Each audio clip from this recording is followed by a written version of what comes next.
a day out of the week or two, just to try to start picking and moving some stuff out and putting them in one place, right? And then I will slowly start rebuilding with your help from there. Now, being on the road has been nothing but an eye-opener, right? Being able to engage persons who need more than me, right? Persons who are completely homeless and does not have a tent. Persons who are without food or means of getting food, right? One of the things that I was able to do in the first half of this whole thing was to use my used old motorcycle to bring food into the communities that had no access for the elderly and the children, right? When I started this whole process, it was nothing but selflessness, right? I live on a homestead, and my goal was to make sure that I had enough food stored away for times like these. But when I saw this happening, I immediately jumped into action and I started helping everyone else out. I made sure everyone else had food, right? I distributed over 1,000 pounds of rice, right?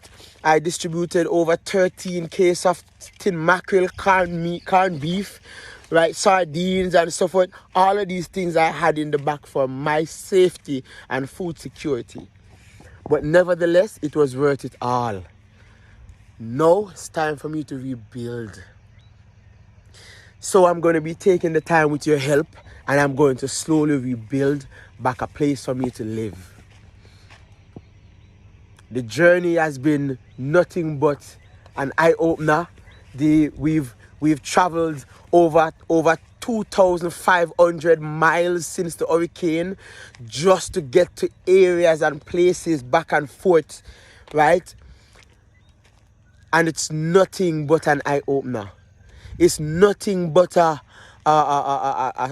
gratitude of fulfillment and realizing that the world is a bigger place. So I want to take the time out to thank everyone that is has assisted in donations and the rebuilding of other person's place. But now I am now going to be focusing on this GoFundMe so I can have somewhere to sleep. I thank you guys so much for participating. Thank you guys so much for sharing the video. Thank you so much for encouraging me to keep pushing to help others. And we will continue to do that while I slowly start to rebuild.